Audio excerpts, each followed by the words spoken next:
അദ്ദേഹം വെളിപ്പെടുത്തിയിരുന്നു. പക്ഷേ കുറച്ചുകൂടി വിശദമായി ഇന്ന് അദ്ദേഹം മാധ്യമങ്ങൾക്ക് മുമ്പിൽ ഇക്കാര്യം പറയുകയാണ്. വലിയ രീതിയിൽ ഫണ്ട് പിരിവ് നടത്തിയിട്ടും അത് വരവിൽ കാണിക്കാതെ പകരം ചിലവിൽ കൂടുതൽ തുക ചെലവായെന്ന് കാണിക്കുന്നു, വ്യാജ രസീത് ഉണ്ടാക്കുന്നു തുടങ്ങി ഗുരുതരമായ ആരോപണങ്ങളാണ് പയ്യന്നൂർ MLAക്ക് എതിരെ അദ്ദേഹം ഉയർത്തിയിട്ടുള്ളത്. ഈ സമയത്ത് അല്ലെങ്കിൽ ഈ ഒരു തെരഞ്ഞെടുപ്പ് അടുത്തിരിക്കുന്ന സമയത്ത് തീർച്ചയായും CPM പ്രതിരോധത്തിലാകുമെന്നുള്ള കാര്യത്തിൽ സംശയമില്ല. അദ്ദേഹത്തിന്റെ ഇപ്പോഴത്തെ വെളിപ്പെടുത്തലിൽ എങ്ങനെ കാണണം? ജീന, രാജ്യത്ത് തന്നെ CPMന് ഏറ്റവും അധികം അംഗബലവും സ്വാധീനശക്തിയുമുള്ള ജില്ലാ കമ്മിറ്റികളിലൊന്നാണ് കണ്ണൂർ. ആ കണ്ണൂരിൽ തന്നെ പാർട്ടി കോട്ട എന്ന് വിശേഷിപ്പിക്കാൻ കഴിയുന്ന സ്ഥലമാണ് പയ്യന്നൂർ. ആ പയ്യന്നൂരിൽ കഴിഞ്ഞ കുറേ കാലമായി പാർട്ടിക്കുള്ളിൽ പുകഞ്ഞു നീറിക്കൊണ്ടിരിക്കുന്ന ചില വിഷയങ്ങളാണ് ഇപ്പോൾ മറനീക്കി പുറത്തേക്ക് വരുന്നത്, വലിയ പൊട്ടിത്തെറിയിലേക്ക് കലാശിക്കുന്നത് എന്ന് പറയാം.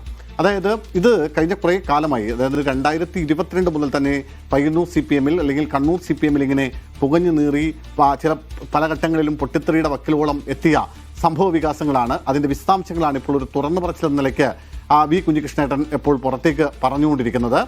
അതായത് ഇതിനുണ്ടാവുന്ന സംഭവങ്ങൾ എന്ന് പറയുന്നത് TI മധുസൂദനൻ, അതായത് CPMൻ്റെ ഇപ്പോഴത്തെ അവിടുത്തെ ജില്ലാ സെക്രട്ടേറിയറ്റ് അംഗവും ഒപ്പം പയ്യന്നൂർ MLAയുമായ TI മധുസൂദനൻ പയ്യന്നൂർ ഏരിയ സെക്രട്ടറിയായി പ്രവർത്തിച്ചിരുന്ന കാലഘട്ടത്തിൽ പാർട്ടിയുമായി ബന്ധപ്പെട്ട് നടന്ന ചില അഴിമതികളാണ് ഈ വിവാദങ്ങളുടെയൊക്കെ അടിസ്ഥാനമെന്ന് പറയുന്നത്. അത് 3 തരത്തിലാണ് അവിടെ അഴിമതി നടന്നതെന്നാണ് പറയുന്നത്. അതിലൊന്ന് രക്തസാക്ഷി ഫണ്ടാണ്. CV ധനരാജ് എന്ന് പറയുന്ന അവിടുത്തെ CPMൻ്റെ ഒരു രക്തസാക്ഷി അദ്ദേഹത്തിൻ്റെ കുടുംബസഹായത്തിനായി പിരിച്ച രക്തസാക്ഷി ഫണ്ടിൽ നിന്ന് 46 ലക്ഷം രൂപ വകമാറ്റി ചെലവഴിച്ചു എന്നതാണ് ഒരാരോപണം. മറ്റൊന്ന്, അവിടെ ഏരിയ കമ്മിറ്റി ഓഫീസ് നിർമ്മാണവുമായി ബന്ധപ്പെട്ടുകൊണ്ട് നടത്തിയ ഫണ്ട് പിരിവ് ചിട്ടി, അത്തരം ചില സംഭവങ്ങളുമായി ബന്ധപ്പെട്ട് 72 ലക്ഷം രൂപ അതിൽ നിന്ന് വകമാറ്റി എന്നതാണ്, അല്ലെങ്കിൽ അടിച്ചു മാറ്റി എന്നതാണ് മറ്റൊരു ആരോപണം. മറ്റൊന്ന്, ഈ ഇലക്ഷൻ ഫണ്ട് 2021 നിയമസഭാ തെരഞ്ഞെടുപ്പുമായി ബന്ധപ്പെട്ട് നടന്ന ഇലക്ഷൻ ഫണ്ട്, ആ ഫണ്ടിൽ 1,09 ലക്ഷം രൂപയുടെ ക്രമക്കേട് നടന്നു എന്നതായിരുന്നു മറ്റൊരു ആരോപണം. മറ്റൊന്ന്, ഇവിടെ റൂറൽ ബാങ്ക്, അവിടെ CPMൻ്റെ നിയന്ത്രണത്തിലുള്ള റൂറൽ ബാങ്കിന് വേണ്ടി ഒരു ഭൂമി വാങ്ങുന്നു. ആ ഭൂമി നിലവിൽ അവിടെ 3 ലക്ഷം രൂപ മാത്രം ഏക്കറിന് വിലയുണ്ടായിരുന്ന ഭൂമി 8 ലക്ഷം രൂപ കൊടുത്ത് വാങ്ങുന്നു. അതിൽ വലിയ ഭൂമാഫിയയുടെ ഇടപെടൽ ഉണ്ടാകുന്നു. TI മധുസൂദൻ്റെ ബന്ധുവിൻ്റെ പേരിലുണ്ടായിരുന്ന ഭൂമിയാണ് ഇത്രമേൽ വലിയ പണം കൊടുത്ത് വാങ്ങുന്നത്. പക്ഷേ അത് ഡാറ്റാ ബാങ്കിൽ ഉൾപ്പെട്ടിരുന്ന ഭൂമിയായിരുന്നു.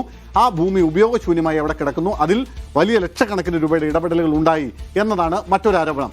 ഈ ആരോപണങ്ങളൊക്കെ ഉയരുന്നത് TI മധുസൂദനെ CPMൻ്റെ ജില്ലാ സെക്രട്ടേറിയറ്റിലേക്ക് ഉൾപ്പെടുത്തുന്നു. ആ സമയത്ത് പകരക്കാരനായി അവിടെ ഏരിയ സെക്രട്ടറിയായി എത്തുന്നത് വി കുഞ്ഞികൃഷ്ണനാണ്. വി കുഞ്ഞികൃഷ്ണൻ ബാങ്കിൽ ഏറെക്കാലം ഓഡിറ്ററായി ജോലി ചെയ്തിരുന്ന ആളാണ്. അദ്ദേഹം ഈ പാർട്ടിയുടെ ഈ TI മധുസൂദനൻ ഏരിയ സെക്രട്ടറിയായി പ്രവർത്തിച്ചിരുന്ന സമയത്ത് പാർട്ടിയുടെ വരവ് ചെലവ് കണക്കുകൾ മുഴുവൻ അതിൻ്റെ രേഖകളടക്കം കൊണ്ടുപോയി വിശദമായി മാസങ്ങളോളം ഇരുന്ന് പരിശോധിക്കുന്നു. ആ പരിശോധനയിലാണ് ഇതിൽ വലിയ തോതിലുള്ള ഫണ്ട് തിരിമറി, വലിയ തട്ടിപ്പ് നടന്നിട്ടുണ്ട് എന്ന വിവരം അദ്ദേഹം കണ്ടെത്തുന്നത്. ഒരു പാർട്ടി ഏരിയ സെക്രട്ടറി എന്ന നിലയ്ക്ക്, പാർട്ടിയുടെ അച്ചടക്കമുള്ള പ്രവർത്തനം എന്ന നിലയ്ക്ക് കുഞ്ഞികൃഷ്ണൻ അന്നത്തെ സംസ്ഥാന സെക്രട്ടറി ആയിരുന്ന കോടിയേരി ബാലകൃഷ്ണന് ഇതിൻ്റെ വിശദാംശങ്ങളടക്കം ഓഡിറ്റ് റിപ്പോർട്ട് അടക്കമുള്ള വലിയ വിശദമായ ഒരു പരാതി കോടിയേരി ബാലകൃഷ്ണന് കൈമാറി. എന്നാൽ കോടിയേരി ബാലകൃഷ്ണൻ ആ സമയത്ത് ചില ശാരീരിക അസ്വസ്ഥതകളും അസുഖങ്ങളും ഒക്കെയായി ഇരിക്കുന്ന കാലഘട്ടമായിരുന്നു. അതുകൊണ്ട് തന്നെ അതിന് തുടർ നടപടികൾ ഉണ്ടായില്ല. മാത്രമല്ല, കുഞ്ഞികൃഷ്ണൻ ഈ പരാതി കൊടുത്തു എന്ന് അറിഞ്ഞതിന് പിന്നാലെ അവിടെ കുഞ്ഞികൃഷ്ണനെതിരെ ഒരു മൂവ്മെന്റ് TI മധുസൂദന്റെ നേതൃത്വത്തിൽ പയ്യന്നൂർ പാർട്ടിയിൽ ഉണ്ടായി. പാർട്ടി രണ്ടായി വിഭജിക്കപ്പെടുന്ന ഒരു അവസ്ഥയുണ്ടാവുന്നു. കുഞ്ഞികൃഷ്ണനെ അനുകൂലിക്കുന്ന ഒരു വിഭാഗം, മുൻ MLA C കൃഷ്ണൻ അടക്കമുള്ള ആളുകൾ കുഞ്ഞികൃഷ്ണനൊപ്പവും TI മധുസൂദനെ അനുകൂലിക്കുന്ന മറ്റൊരു വിഭാഗവുമായി പാർട്ടി അവിടെ 2 തട്ടിലേക്ക് വരുന്ന സാഹചര്യവും ഉണ്ടായി. എന്നിട്ടും പക്ഷേ വലിയ പ്രശ്നങ്ങളൊന്നുമില്ലാതെ ഈ ആന്തരിക ഗ്രൂപ്പ് തർക്കങ്ങളുമൊക്കെയായി പാർട്ടി മുന്നോട്ട് പോവുകയായിരുന്നു. അതിനിടയിലാണ് CPM സംസ്ഥാന സെക്രട്ടറി MV ഗോവിന്ദൻ ചുമതലയെടുക്കുന്നത്. MV ഗോവിന്ദൻ ചുമതലയേറ്റതിന് തൊട്ടു പിന്നാലെ ഈ കോടിയേരി ബാലകൃഷ്ണൻ നൽകിയിട്ടുള്ള ഡോക്യുമെന്റ്സുകളും പരാതികളും അടക്കം കുഞ്ഞികൃഷ്ണൻ MV ഗോവിന്ദനെ വീട്ടിലെത്തി കാണുന്നു. മൊറാലിയുടെ വീട്ടിലെത്തി കണ്ട് ഇത് വിശദമായി പറയുന്നു. വിശദമായി പരാതി എന്ന നിലയ്ക്ക് എഴുതി കൊടുക്കുന്നു. പാർട്ടി പരിശോധിക്കാമെന്ന് പറയുന്നു. തൊട്ടു പിന്നാലെ ഇതിനെക്കുറിച്ച് പരിശോധിക്കുന്നതിനായി പഠിക്കുന്നതിന് വേണ്ടി TV രാജേഷിന്റെ നേതൃത്വത്തിലുള്ള ഒരു കമ്മിറ്റിയെ പാർട്ടി നിയോഗിക്കുകയും ചെയ്യുന്നു. ആ കമ്മിറ്റി വിശദമായ ഒരു പരിശോധനയൊക്കെ നടത്തി ആ റിപ്പോർട്ട് CPMൻ്റെ ജില്ലാ നേതൃത്വത്തിനും സംസ്ഥാന നേതൃത്വത്തിനും കൈമാറി. ആ റിപ്പോർട്ട് പരിശോധിച്ചതിന് ശേഷം തികച്ചും വിചിത്രമായ ഒരു നടപടിയാണ് ഈ വിഷയത്തിൽ CPMൻ്റെ ജില്ലാ നേതൃത്വം കൈക്കൊണ്ടത്. അതായത് പരാതിക്കാരനായ കുഞ്ഞികൃഷ്ണനെതിരെ പാർട്ടി അച്ചടക്ക നടപടി സ്വീകരിച്ചു.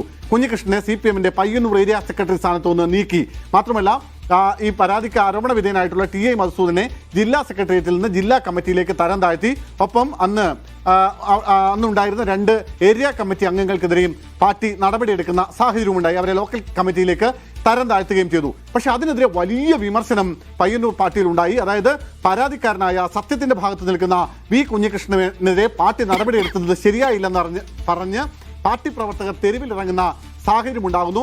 ഇവിടെ ഈ വിഷയം വിശദീകരിക്കാനായി അവിടെ ലോക്കൽ കമ്മിറ്റി യോഗങ്ങൾ ജില്ലാ കമ്മിറ്റി വിളിച്ചു ചേർത്തു. അതിൽ വെള്ളൂരിൽ ലോക്കൽ കമ്മിറ്റി യോഗത്തിൽ പാർട്ടി നടപടി റിപ്പോർട്ട് ചെയ്യാനെത്തിയ എം പ്രകാശിനെ, സംസ്ഥാന കമ്മിറ്റി അംഗം എം പ്രകാശിനെ അവിടെ പാർട്ടി അണികൾ, ലോക്കൽ കമ്മിറ്റി സെക്രട്ടറിയുടെ നേതൃത്വത്തിലുള്ള അണികൾ തടയുന്ന സാഹചര്യം പോലും ഉണ്ടാകുന്നു.